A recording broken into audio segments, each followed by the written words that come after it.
At dinner, my son's mother-in-law threw hot tea in my face and smiled, saying, "That's what you deserve, you old hag." My son pretended nothing had happened. I said nothing, I just wiped my burning face and left. But before leaving, I made one quick call. What happened next? They never forgot. Before we continue, I just want to say thank you for taking the time to hear my story. If you're comfortable, let me know where you're listening from, and what time it is where you are. Now let me tell you my story. The reservation was for 7 o'clock at Giovanni's, one of Atlanta's most elegant Italian restaurants. I'd made the reservation myself 3 weeks earlier, carefully choosing the private dining room, pre-ordering the wine, arranging for a special birthday cake. $800 for the evening, worth every penny to celebrate my daughter-in-law Amanda's mother Helen, turning 62. At least, that's what I thought at the time. I'm Patricia Morrison, 68 years old, retired corporate attorney. I spent 42 years at Morrison & Associates, one of Atlanta's most prestigious law firms, eventually becoming a senior partner and vice president. I specialized in contract law and corporate litigation, made quite a bit of money doing it, built a comfortable life for myself and my family. My son Tyler is 40 years old, a corporate attorney himself. Smart, successful, everything I'd worked so hard to give him the opportunity to become. His wife Amanda is 37. Blonde and polished, though she hasn't worked in the 5 years since they married. She claims chronic fatigue syndrome, though I've never seen any medical documentation to support this diagnosis. And then there are Amanda's parents, Helen and Robert Rodriguez. Helen has never liked me from the moment Tyler and Amanda started dating 7 years ago. I understood the dynamic, intellectually, two strong women, both wanting influence over the same man. It's a tale as old as time itself. But I tried so hard to build a bridge with her, to show her that we could both be important in Tyler's life, that we didn't have to be competitors. Tonight was supposed to be a peace offering, a celebration, a way to show Helen that I valued her, that I wanted us to be family in the truest sense. I arrived at the restaurant at 6:45, dressed in my best silk blouse, a beautiful cream-colored piece I'd purchased specifically for this evening, $400 at Neiman Marcus, paired with tailored black slacks and pearl earrings. I'd had my hair done that afternoon at my regular salon, makeup carefully applied. I wanted to look my absolute best to show respect for the occasion. The private dining room was perfect when I checked on the preparations. Candlelit tables, elegant place settings with fine china, fresh white roses as the centerpiece. Helen's favorite flower, Amanda had told me months ago. Tyler and Amanda arrived at 6:50 and I felt a small flutter of happiness seeing my son. He looked handsome in his navy suit, though I noticed he seemed tense, his smile not quite reaching his eyes. Amanda was dressed impeccably as always, in a designer dress I recognized from a recent shopping trip I'd funded when she'd called saying she had nothing appropriate to wear for the occasion. Helen and Robert arrived shortly after, followed by Amanda's sister Claire and two of Helen's close friends, whose names I struggled to remember. Barbara and Susan, I think. 8 of us total around the elegantly set table. I'd paid for everything, the room rental, the wine, the elaborate multi-course meal I'd pre-ordered to ensure everything would be perfect. $800. A small price to pay for family harmony, I'd thought, or so I believed in my naive optimism. From the moment we sat down, I felt the tension in the air like electricity before a storm. Helen barely acknowledged my greeting when I wished her happy birthday, and handed her the gift I'd brought, a beautiful Hermes scarf in soft blues and greens. $215 purchased during a business trip to Paris years ago and saved for a special occasion. She opened the box with hands that seemed almost reluctant, glanced at the scarf with an expression I couldn't quite read, and set it aside without a word of thanks. Just a curt nod and a tight smile that didn't reach her eyes. The first course arrived, a beautiful antipasto platter I'd specially ordered, and the conversation began awkwardly with long silences punctuated by forced pleasantries. About 20 minutes into the dinner, Helen's voice cut through a lull in conversation. "Patricia," she said, and something in her tone made my stomach clench. "At your age, shouldn't you be thinking about assisted living? I've been telling Amanda that Tyler really needs to start looking into facilities for you." I felt the words like a slap but maintained my composure, my professional smile firmly in place. "I'm only 68, Helen. I'm in perfect health. I live independently, manage all my own affairs, and have no medical conditions that would warrant assisted living. For now," she said, her smile sharp as a knife. But these things can change so quickly at your age. Tyler deserves to have a mother who doesn't become a burden to him and his wife. Amanda said nothing, just sipped her wine and studied her plate as if it were the most fascinating thing in the world. Tyler, my son, the boy I'd raised alone after his father died in a car accident when he was 12, remained completely silent. I swallowed the hurt that rose in my throat and tried to redirect the conversation. Helen, tell me about your recent trip to Florida. Amanda mentioned you had a wonderful time visiting your sister. The conversation lurched forward, but it felt like walking through a minefield. Helen's friends dominated the discussion, talking about their grandchildren, their vacation homes in the Carolinas, their perfect families with perfect children who never disappointed them. And every so often Helen would interject with another pointed comment aimed directly at me. Amanda, your mother-in-law looks so tired this evening. Perhaps she shouldn't have driven herself here. At her age, night driving can be quite dangerous. The reflexes slow down. You know, Patricia, is that a new blouse? It's a bit youthful for you, don't you think? Women our age need to dress appropriately. Tyler, darling, you really must make sure your mother has her will properly updated. At 68, you just never know what might happen. Better to have everything in order. Each comment was a small cut, carefully calculated to hurt without being overtly aggressive enough for others to call her out. I maintained my dignity, my professional composure, the mask I'd perfected over 4 decades of dealing with difficult opposing counsel in courtrooms and boardrooms. But inside something was beginning to crack. Dinner progressed through multiple courses. The antipasto gave way to beautiful salads with fig and goat cheese. Then the main courses arrived. I'd ordered the osso buco for everyone, a Milanese specialty that was one of Tyler's childhood favorites. I noticed that Helen barely touched her food. She seemed increasingly agitated, drinking her wine faster than everyone else at the table, refilling her glass without waiting for the server. Her eyes kept darting to me with an expression I was beginning to recognize as pure, undiluted hatred. Amanda kept glancing at her mother, and I realized there was some unspoken communication passing between them, some silent conversation I wasn't privy to. The feeling of unease grew stronger with each passing moment, but I couldn't identify its source. Then came dessert. The server brought out tiramisu for most of the table, beautifully presented with cocoa powder dusted on top. Several people also ordered coffee or tea. Helen ordered tea. Earl Grey, she specified, hot. The server returned minutes later with an elegant porcelain teapot and matching cup, the steam rising visibly from the spout, indicating the tea had just been freshly brewed at a scalding temperature. I was sitting at the head of the table, given the seat of honor as the person who'd arranged and paid for this entire celebration. Helen was seated 3 places down to my right. The conversation had turned to holiday plans. Thanksgiving was a few months away when Helen suddenly stood up. The movement was abrupt enough that conversation faltered. Everyone looked at her. She reached for her teacup, which was full, still steaming hot, and began walking around the table toward me.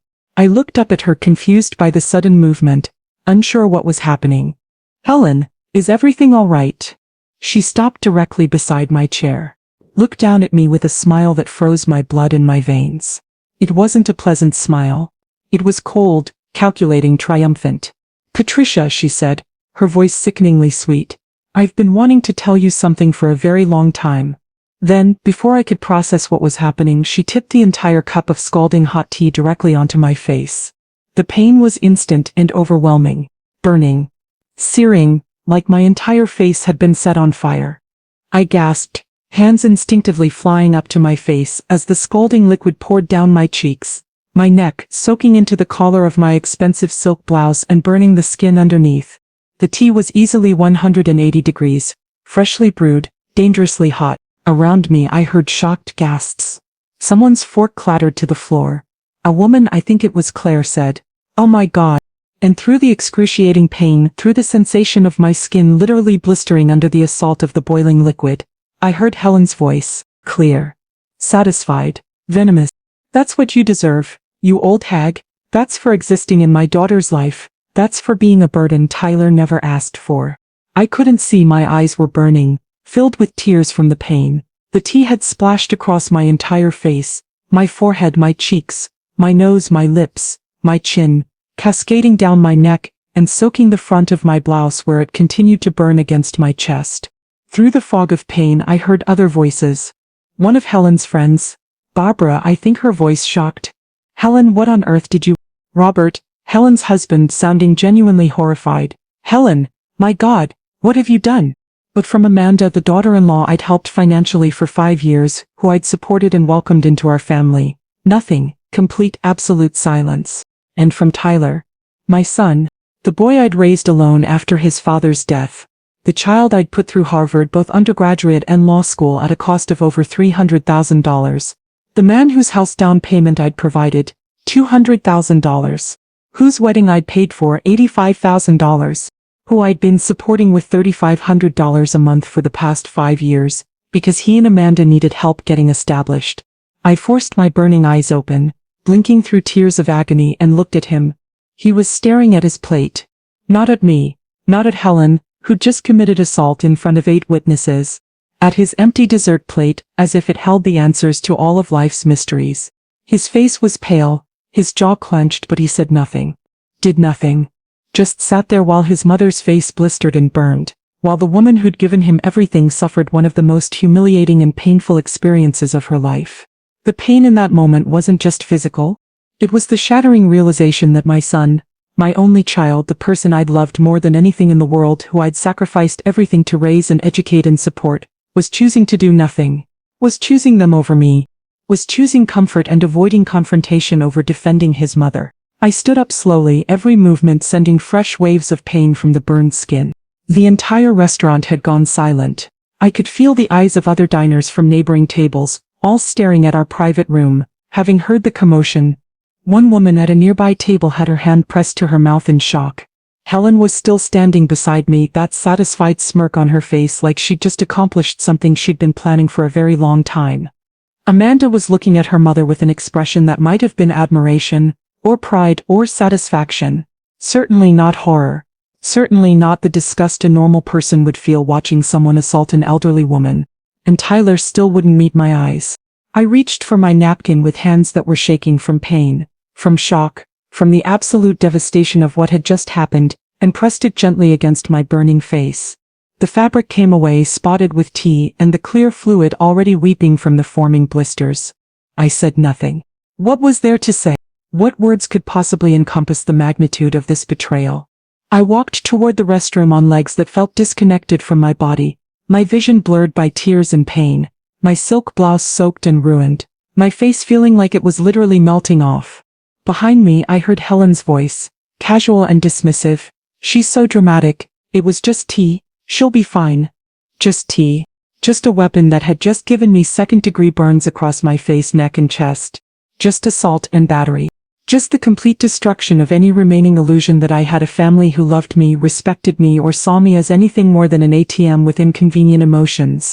I made it to the bathroom and looked at myself in the mirror. The sight made me want to vomit. My entire face was bright, angry red. Blisters were already forming on my cheeks, my forehead, along my jawline. The skin on my neck was raw and weeping. My expensive silk blouse was soaked through, the fabric plastered to my chest where the tea had burned the skin underneath. I looked like I'd been tortured. Because I had been? This wasn't an accident. This wasn't a momentary loss of control. Helen had stood up, walked around the table with purpose and deliberation, and poured scalding tea on me while smiling. While telling me I deserved it. I ran cold water in the sink and carefully, gently, pressed wet paper towels to my burning face. The pain was breathtaking.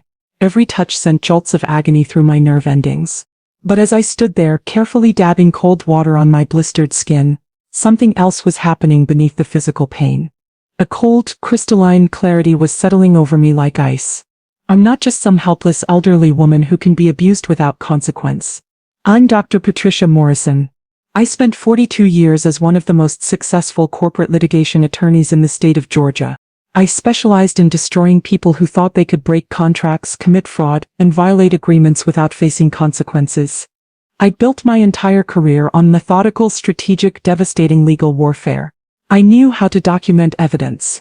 I knew how to build cases that were absolutely unbeatable in court. I knew how to financially destroy opponents so thoroughly they'd spend decades paying for their mistakes. And Helen Rodriguez had just made the biggest mistake of her life. She'd assaulted me in a public place, in front of multiple witnesses while my son watched and did nothing. She'd just given me every weapon I needed to destroy her. And I was going to use every single one of them. I pulled out my phone with shaking hands and made the first call. Jonathan, it's Patricia. Jonathan Weber, my former colleague at Morrison & Associates, the man who'd taken over as managing partner when I retired. Someone I'd mentored for 20 years, who owed his career in large part to my guidance. Patricia? Are you all right? You sound? I need complete documentation of every financial transaction I've had with my son Tyler for the past 40 years. Every check I wrote him, every wire transfer, every payment. I need it itemized, detailed and ready for legal review. By tomorrow morning. A pause. I could almost hear him processing this unusual request. Patricia, what's happened? War happened, Jonathan. War has been declared. Can you get me those documents? Of course. I'll pull everything from our archives in the firm's financial records. Anything else? Yes. I need Gerald Blackstone. Gerald Blackstone. The most aggressive, most successful, most feared litigation attorney in Georgia. The man who'd earned the nickname the Destroyer for the way he obliterated opposing counsel in court. I'd trained him 15 years ago when he was a fresh-faced law school graduate. Now he was a legend. Patricia, Gerald handles million-dollar corporate warfare cases. Tomorrow morning, 9 a.m., my house. Both of you. This is not a request, Jonathan. It's a summons. We'll be there. I hung up and made the second call. Private Wealth Management. This is Kenneth Morrison speaking. Kenneth Morrison. No relation to me despite the shared surname, was my personal banker at First Atlanta Private Bank, where I kept my accounts. He'd been managing my wealth for 15 years. Kenneth, this is Patricia Morrison. I need you to freeze all authorized users on my accounts effective immediately. Mrs. Morrison, is something wrong? Everything is wrong. Tyler Morrison needs to be removed from all access to my accounts. Every single account. Cancel all automatic transfers to him. Cancel every credit card where he's listed as an authorized user. I want him completely cut off from all my financial resources. Do it now. Mrs. Morrison, are you certain? This will immediately impact. I'm certain, Kenneth. This is not a discussion. Execute these changes immediately. I'll be there first thing tomorrow morning to sign whatever paperwork is necessary. I'll process this right away. Thank you. Third call. Dr. Sarah Calvin, my physician and friend for 30 years. Sarah, it's Patricia. I need to see you first thing tomorrow morning. I've been assaulted. Someone threw scalding hot tea in my face. I need medical documentation, photographs, written assessment, everything that would be admissible as evidence in court. Patricia, oh my God, are you all right? Do you need to go to the emergency room right now? No.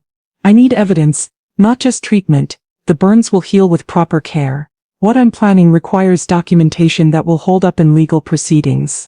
Patricia, who did this to you? My daughter-in-law's mother. While my son sat and watched without saying a word. A long silence, then Sarah's voice tight with controlled anger.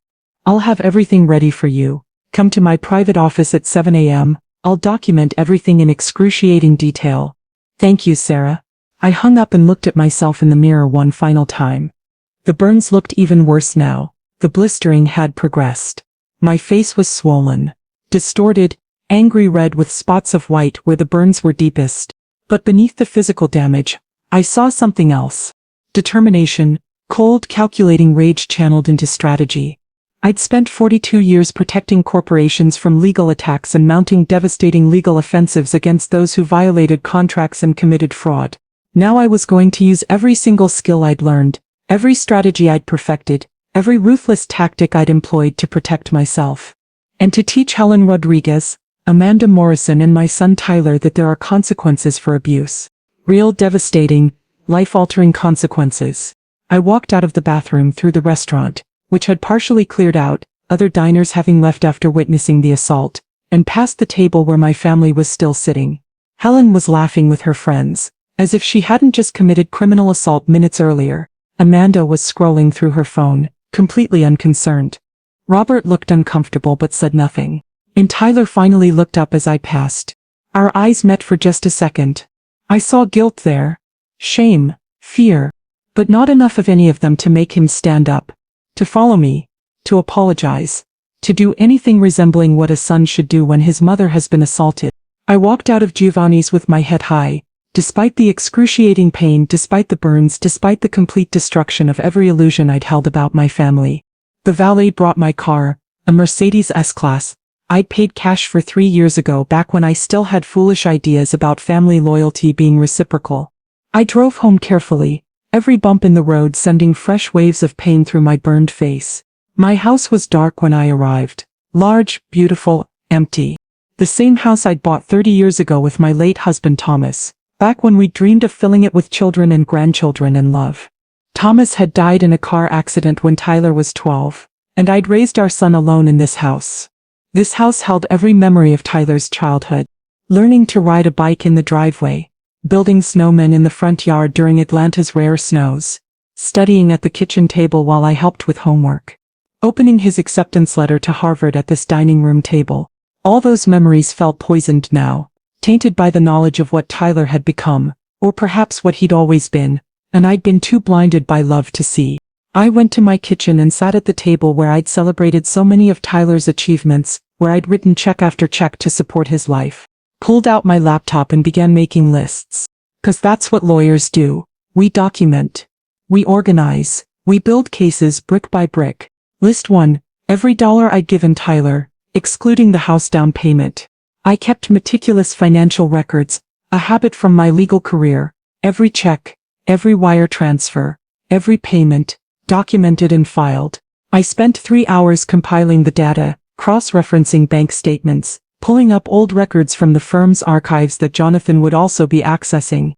The total made me feel physically ill. Over 40 years from Tyler's birth to this very night, $47,000 in direct support, not including the equity in his home. Let me break that down. Harvard University, undergraduate. Harvard Law School. Wedding to Amanda, $85,000. Monthly family support for the past 5 years at $3,500 per month. Emergency payments over the years. Car purchases, maintenance, insurance. $35,000. Various gifts, travel and lifestyle support over 40 years, $65,000. Total $847,000. Nearly $1 million I had given to my son over his lifetime. All gifts. Given with love. Given with the assumption that this was what mothers did. Sacrificed, supported, provided. But tonight, at that restaurant, when I'd needed Tyler to simply stand beside me, not even to defend me aggressively, just to acknowledge that what had happened was wrong, he'd looked at his plate and said nothing. List 2. Every humiliation from Helen and Amanda. This list was harder to quantify but important to document. 5 years of comments about my age, my appearance, my supposed irrelevance, being excluded from family events or invited at the last possible moment as an obvious afterthought. Holidays where I was tolerated rather than welcomed. Amanda speaking to me like I was an inconvenient obligation rather than Tyler's mother. Constant suggestions that I was too involved in Tyler's life, even though they had no problem whatsoever taking my money month after month. Tonight's assault was just the culmination of 5 years of escalating disrespect and abuse. List 3. My assets and legal strategy. This was my specialty. Strategic planning. Legal warfare. My current net worth, approximately $4.2 million. House, $950,000 paid off completely. Retirement accounts, $2,300,000. Investment portfolio, $950,000.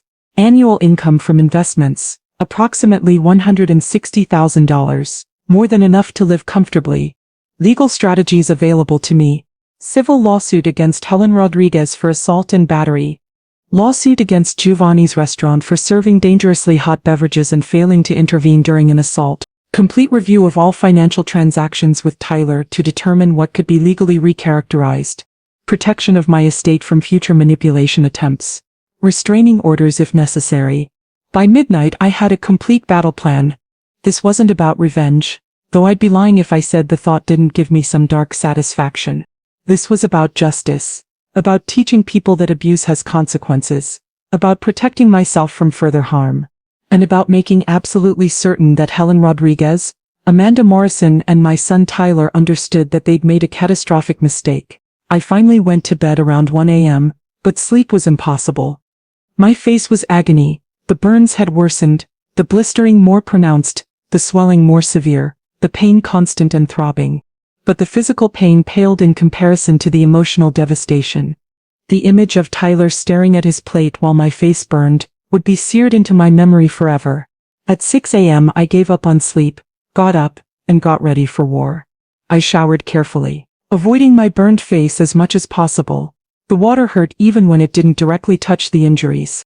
I dressed in my most powerful suit, a navy blue Armani I'd worn to the most important trials of my career, the suit that said I'm here to destroy you and I have the skill and resources to do it. At 7 a.m. I was at Dr. Sarah Kelvin's private office. Sarah opened the door herself and gasped when she saw my face. Patricia. Oh, Patricia.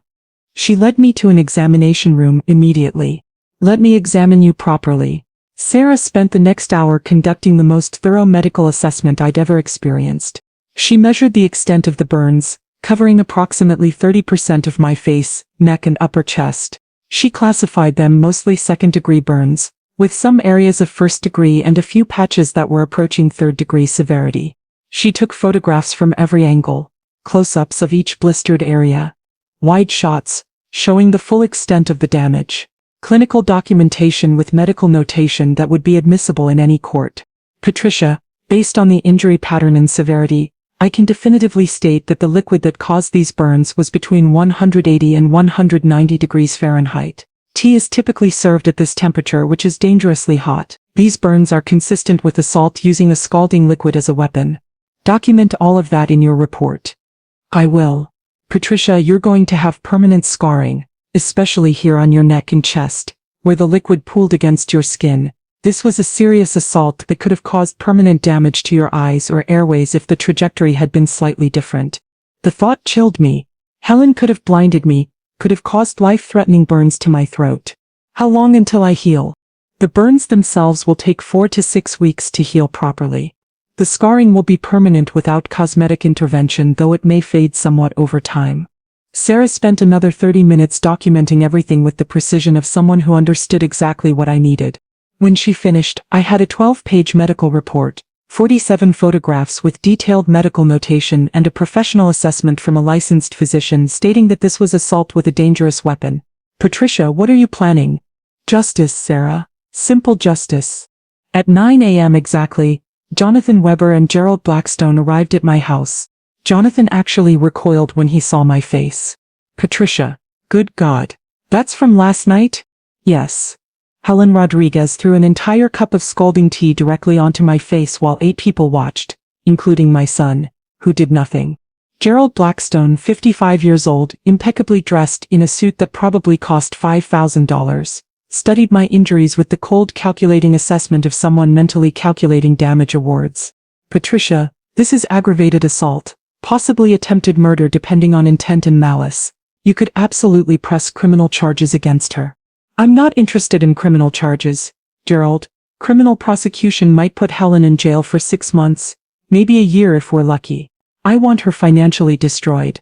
I want her to spend the rest of her life paying for what she did. I can work with that. We moved to my dining room, and I spread all my documentation across the table. Jonathan opened the massive file he'd brought. It was 3 inches thick, 40 years of financial records. Patricia, I pulled everything from our firm's archives and financial systems. Every check you wrote to Tyler that we processed as your attorneys, every wire transfer we facilitated, every payment we documented. He paused, his expression grim. The total is $847,000. Gerald let out a low whistle. That's nearly $1 million over 40 years. I know exactly how much it is. Show me the breakdown. Jonathan spread out the itemized documentation. Education: Harvard undergraduate and Harvard Law School $312,000. Wedding expenses $85,000. Monthly support payments over 5 years $210,000. Emergency payments, vehicle and miscellaneous support. Total $84,000. Gerald was studying Dr. Sarah Kelvin's medical photographs with the intensity of a predator sizing up prey. Patricia, I can file multiple lawsuits simultaneously. First, civil assault and battery against Helen Rodriguez. With these injuries and documentation, we're looking at $500,000 to $750,000 in damages, medical costs, pain and suffering, emotional distress, potential permanent scarring, and punitive damages for the maliciousness of the act. File it. Second, premises liability lawsuit against Giovanni's restaurant. They served beverages at a dangerously high temperature without adequate warning. They failed to intervene during an assault on their premises. They failed to provide medical assistance. We can get $200,000 to $300,000 from them, and they'll likely settle quickly to avoid negative publicity. File it. Third, and this is where it gets interesting, we need to examine every financial transaction with Tyler. Were any of these documented as loans versus gifts? No, I never asked him to sign anything. He's my son. I gave him money because I loved him and wanted to help him. Gerald's smile was predatory. Not kind, not warm, the smile of someone who'd just found a weakness to exploit. That's actually perfect from a legal standpoint. In the absence of explicit documentation stating these were gifts with no expectation of repayment, we can make a compelling argument that they were loans with implied repayment expectations, especially given the extraordinary amounts involved in your professional background. What do you mean? Patricia, you're a senior partner at a major law firm. You specialize in contracts. Someone with your level of legal sophistication would absolutely have documented these transactions as gifts, if that's what you'd intended. The fact that you didn't creates legal ambiguity. We can exploit. You want to sue my son for the money I gave him? With reasonable interest rates of 4% compounded annually over the relevant time periods, Tyler would owe you approximately $1.25 million. $1.25 million. I felt cold hearing the number out loud. Will it work? Gerald met my eyes. Patricia, you know the answer to that. You're one of the best contract attorneys in this state. In the absence of clear documentation stating these were gifts, and given the amounts involved, a judge could absolutely rule that these were loans with implied repayment obligations. I thought about Tyler sitting at that table, watching my face burn, saying nothing. Do it. File the lawsuit. There's one more option. Tyler's house. You co-signed the mortgage and provided a $200,000 down payment, correct? Yes. He couldn't qualify for the loan amount he needed without my co-signature, and he didn't have enough saved for the down payment. Do you have written documentation stating the down payment was a gift? No. Then you have a legal ownership claim to a portion of that property's equity. The house is currently valued at approximately $800,000. They owe about $520,000 on the mortgage. That's $280,000 in equity. Your down payment of $200,000 plus your cosigner status gives you a legitimate claim to at least $250,000 of the current value. You want to force them to sell the house? Yes, we file for partition and sale to recover your investment plus your share of the appreciation. That will leave them with nothing. Yes. I stood up and walked to my kitchen window, looking out at the backyard where Tyler had played as a child. This would destroy him financially. Completely and utterly. But he'd sat there while someone threw scalding tea in my face. He'd chosen comfort over courage. Silence over standing up for his mother. Do it. File everything, every lawsuit. I want them buried. Over the next 10 days, Gerald executed the plan with devastating efficiency. Day 1. All of Tyler's access to my bank accounts was terminated. Every automatic transfer was cancelled. Every credit card where he was an authorized user was deactivated. Day 2, I changed all the locks on my house. Tyler had keys from years ago. Not anymore. Day 3, professional security system installed with cameras covering every entrance and approach to my property. Day 4, Gerald filed the first lawsuit, Patricia Morrison versus Helen Rodriguez, civil assault and battery, seeking $750,000 in damages. Day 5, Gerald filed the second lawsuit, Patricia Morrison versus Giovanni's restaurant, premises liability and negligence, seeking $300,000 in damages. Day 6, Gerald filed the third lawsuit, Patricia Morrison versus Tyler Morrison, recovery of undocumented loans with interest, seeking $1,250,000. Day 7, Gerald filed the fourth lawsuit, Patricia Morrison versus Tyler Morrison, partition and forced sale of co-owned property, seeking recovery of $250,000. All four lawsuits became public record the moment they were filed. Within 24 hours, the legal news website Atlanta Legal Observer picked up the story. The headline, prominent retired attorney sues son for $1.2 million following mother-in-law assault. The story spread through Atlanta's legal community like wildfire. I was sitting in my living room when Tyler first tried to call me. It was day 1. The morning his automatic mortgage payment was declined because I'd canceled all transfers, I saw his name on my phone screen. Let it go to voicemail. He called again immediately, and again, and again. 15 calls in 10 minutes. Then the text messages started. Mom, the bank said the mortgage payment didn't go through. Can you fix it? Mom, please call me back. This is urgent. Mom, my mortgage payment bounced. What's going on with the bank? Mom, answer your phone, this is important. I blocked his number. He tried calling from Amanda's phone, blocked that too. From his office phone, blocked. Finally, he called from a number I didn't recognize. Against my better judgment, I answered. Mom, thank God. What's happening? The bank says. Tyler, I've canceled all automatic transfers to you. I've removed you as an authorized user on all my accounts. You are financially on your own, effective immediately. Dead silence. What? Why? Mom, we need to talk about. You sat in that restaurant last night and watched Helen Rodriguez throw scalding tea in my face. You did nothing. You said nothing. You chose them over your mother. Now you face the consequences of that choice. Mom, it happened so fast I was in shock. You weren't in shock, Tyler. You're a 40-year-old attorney. You knew exactly what was happening. You chose not to act because acting would have been uncomfortable for you.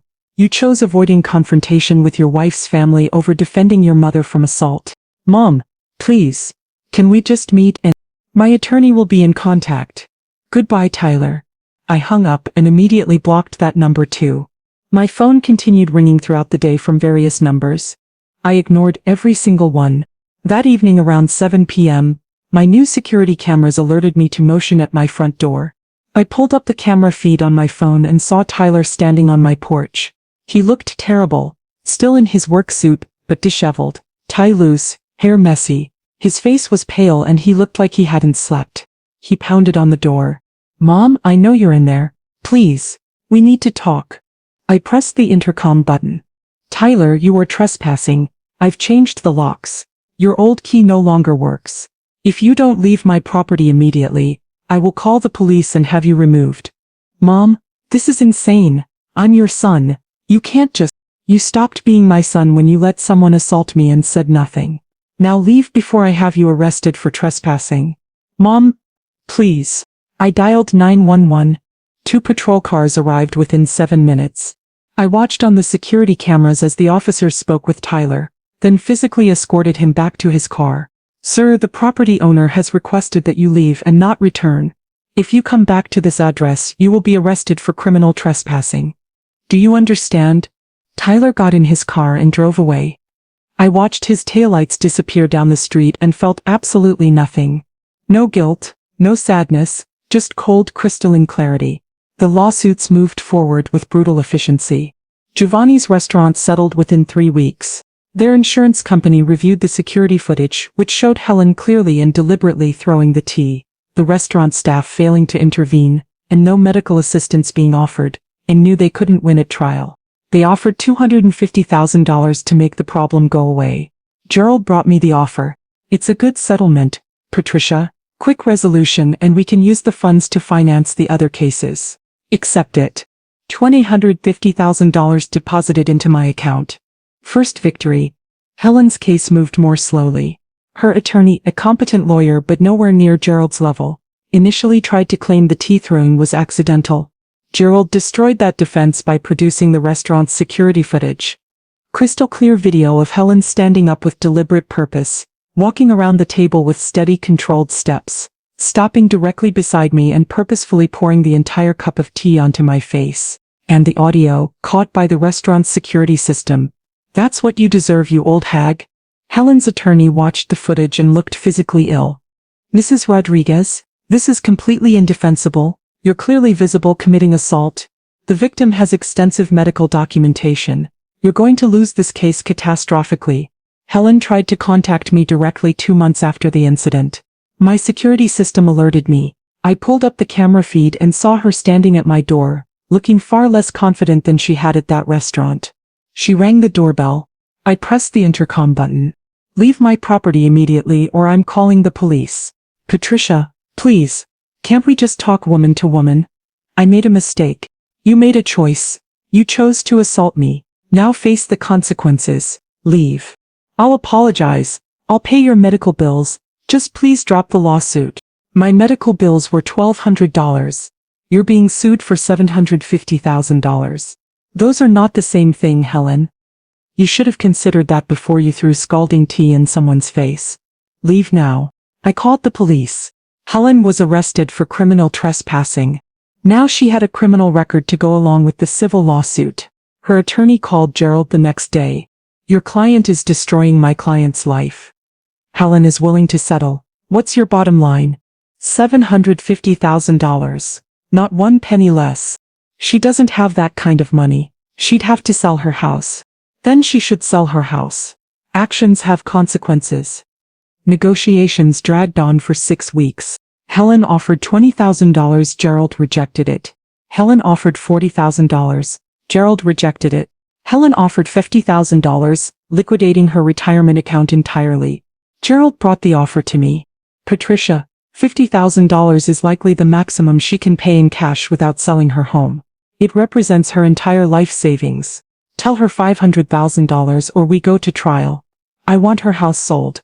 I want her to understand the full weight of what she did. Gerald made the counteroffer.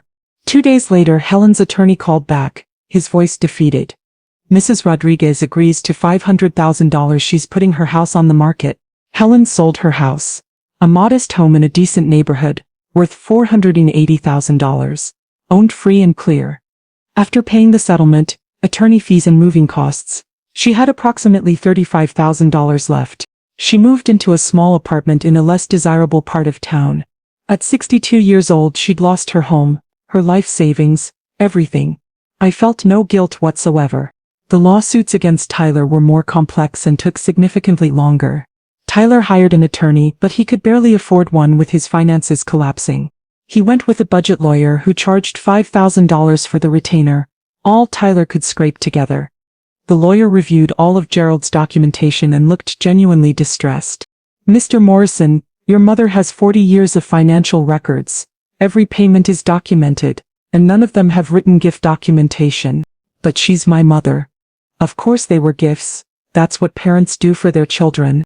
Generally, yes, there's a legal presumption that parental support constitutes gifts, but the amounts here are extraordinary. $847,000 over 40 years. And your mother is a former senior partner at a prestigious law firm who specialized in contract law. A judge might find it significant that someone of her sophistication and expertise didn't document these as gifts, if that's truly what she intended. This is completely insane. Mr. Morrison, I need to be honest with you. This case is going to be extremely difficult to win. Your mother has extensive documentation, significant credibility as a legal professional, and we have the unfortunate fact that you failed to defend her when she was assaulted. That's not going to play well with a jury. Meanwhile, Gerald filed for emergency preliminary relief in the property case. He requested immediate judicial review of the forced sale motion, arguing that Patricia's investment was at risk. The judge reviewed the mortgage cosigner agreement, and the lack of any written documentation showing the $200,000 down payment was a gift. The hearing was brief. Mr. Morrison, you're arguing this $200,000 down payment was a gift from your mother. Where's your documentation? Your Honor, it was understood between us that you're a licensed attorney, Mr. Morrison. You understand the critical importance of documentation in significant financial transactions. Yet you're asking this court to believe that your mother, a senior partner at a major law firm specializing in contracts, made a $200,000 gift without any documentation whatsoever. Your Honor, she's my mother. Family relationships don't typically require. I'm granting the motion. The property will be listed for sale and proceeds will be distributed according to documented investment and cosigner obligations. You have 90 days to sell voluntarily or the property goes to forced auction. Tyler and Amanda received the notice at their home. I heard through mutual acquaintances that Amanda had a complete breakdown when she read it. That their marriage was fracturing under the financial pressure. That Tyler was working constantly, trying desperately to keep up with bills he'd never had to manage before. I felt nothing hearing these reports. They'd made their choices. Now they faced the natural consequences. The house sold within 60 days, a desperate sale at $780,000, below market value because they needed to close quickly. After the mortgage payoff of $520,000 and real estate fees of $40,000, there was $220,000 in equity remaining. Patricia's claim, $270,000 based on the down payment plus cosigner status and her proportional share of appreciation. The equity available $220,000. The judge's ruling was swift. Given that available equity is less than Ms. Morrison's documented claim, she receives all remaining proceeds. Mr. and Mrs. Morrison receive nothing. Tyler and Amanda walked away from their house with $0. Amanda filed for divorce the next day. I heard this news through Gerald. Still felt nothing. 8 months after the incident at Giovanni's, the main trial arrived. Patricia Morrison versus Tyler Morrison, recovery of undocumented loans. Gerald had built a case that was devastating in its comprehensiveness. 40 years of documentation, bank statements, canceled checks, wire transfers, every single dollar I'd given Tyler, itemized, dated and cross-referenced. The trial was held in Fulton County Superior Court. Judge Catherine Mills presiding, 63 years old, with a reputation for being tough but scrupulously fair. The courtroom was packed. The Atlanta legal community was fascinated by this case. A prominent retired attorney suing her own son for over $1 million. I sat at the plaintiff's table beside Gerald, dressed in my finest courtroom attire. Tyler sat at the defendant's table with his budget lawyer, looking like he'd aged 10 years in 8 months. Gerald's opening statement was brutally simple and effective. Your Honor, this case is straightforward. Miss Morrison provided $47,000 to her son over 40 years. These funds were provided as loans with implied expectations of repayment or, at minimum, reciprocal familial support in Miss Morrison's later years. The defendant has never repaid a single dollar, with reasonable interest of 4% compounded annually. The defendant owes approximately $1.25 million. Tyler's attorney attempted to counter. Your Honor, these were gifts from a loving mother to her son. Miss Morrison never expected repayment. This lawsuit is retaliatory following a family dispute. Gerald called his witnesses systematically. Jonathan Weber testified about my professional reputation for meticulous documentation and explained that someone of my legal sophistication would have documented gifts if that's what was intended. Bank representatives testified about the transfers, the amounts, the frequency, the patterns over decades. Dr. Sarah Kelvin testified about my assault injuries, establishing the context that precipitated this case. Then I took the stand. Gerald walked me through my testimony with practiced precision. Ms. Morrison, over 40 years you provided $47,000 to your son Tyler. Did you ever explicitly tell him these were gifts with no expectation of repayment? No. I assumed, as most parents do, that when my son became successful, which he did, becoming an attorney himself, he would provide reciprocal support in my later years. That's the understood social contract of family. Parents support children when they're young and vulnerable. Children support parents when they're elderly and vulnerable. Did Tyler ever provide you with financial support of any kind? Never, not once in 40 years. Miss Morrison, why are you pursuing this lawsuit? I looked directly at Tyler. Because on May 15th my daughter-in-law's mother threw scalding hot tea directly in my face while my son sat silent. In that moment I understood that our relationship had always been purely transactional.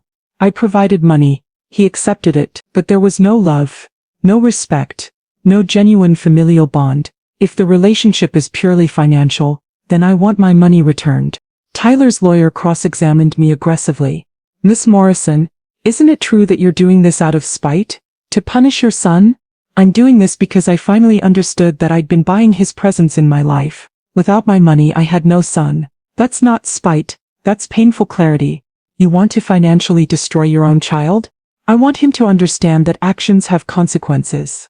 That failing to defend your mother when she's assaulted has a price. That taking advantage of someone's love for 40 years creates obligations. When Tyler testified he was emotional, tears streaming down his face. Your Honor, she's my mother. She raised me alone after my father died. She paid for everything because she loved me, because she wanted me to have opportunities. I never asked her for loans. These were gifts. A mother's love.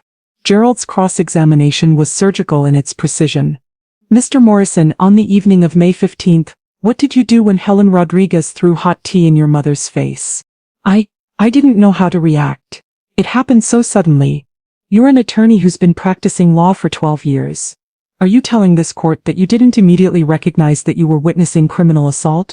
I was in shock. How long were you in shock, Mr. Morrison? 5 minutes? 10 minutes? The entire dinner? When exactly did the shock wear off enough for you to call and check if your mother required medical attention? Silence. Mr. Morrison, did you at any point that evening before your mother blocked your phone number, call to see if she was injured, if she needed to go to the hospital? No. Did you leave the restaurant to check on her? No. Did you even stand up from your chair? No. So to be absolutely clear for this court, your mother suffered second-degree burns across her face, neck and chest, and you did nothing. You said nothing, you didn't check on her well-being, didn't offer assistance, didn't call emergency services. You sat at that table and finished your dinner. Is that accurate? Tyler couldn't answer. The silence was damning. And now you want this court to believe you have a loving family relationship that should excuse $47,000 in undocumented financial transfers. The jury deliberated for 2 days. When they returned, I knew from their expressions what the verdict would be. Judge Mills read the verdict aloud. This court has reviewed extensive evidence and testimony. While parental support is generally presumed to be gifted in family relationships, the amounts involved in this case are extraordinary. $47,000 over 40 years represents significant sustained financial support that goes well beyond normal parental obligations. I held my breath. Ms. Morrison's testimony that she expected reciprocal familial support is credible and consistent with normal family dynamics. Furthermore, Mr. Morrison's conduct on May 15th, failing to assist his mother during a violent assault, demonstrates a fundamental breach of the implied familial contract. However, this court also recognizes that some portion of the early payments, particularly during Mr. Morrison's childhood, are clearly parental gifts with no repayment expectation. Therefore, this court rules partially in favor of the plaintiff. Mr. Tyler Morrison owes Ms. Patricia Morrison the sum of $1,025,000, representing documented financial transfers from age 18 onward, plus reasonable interest, minus amounts this court determines were standard parental support. $1,025,000. Payment is due within 12 months. Given the defendant's inability to pay this sum in full, the court orders wage garnishment of 25% of defendant's gross income until the debt is satisfied. 25% of Tyler's salary, at $350,000 per year, that meant $87,500 annually would be garnished. Full repayment would take approximately 12 to 15 years, depending on his future earnings. Tyler collapsed forward in his chair, head in his hands. The gavel came down. Court is adjourned. I gathered my belongings and walked out with Gerald. In the courthouse hallway, Tyler caught up to me, his lawyer trying to hold him back. Mom, please. You've made your point. I understand. I'm sorry. Please don't do this. I stopped and turned to face him. Tyler, I gave you everything. Every opportunity, every advantage, the best education money could buy, financial support whenever you needed it, unconditional love for 40 years. The one time I needed you, not your money, just your basic human decency, you looked away, you chose comfort over courage. Mom, I was scared of confrontation. I didn't want Amanda's family to. You chose avoiding discomfort over defending your mother from assault. That choice showed me who you really are. Now you live with the consequences. Mom, I love you. No, Tyler. You loved what I provided. My money, my support, my willingness to sacrifice everything for you. But you never loved me as a person. Because love means standing up for someone when it's hard. You failed that test. Please. Goodbye, Tyler.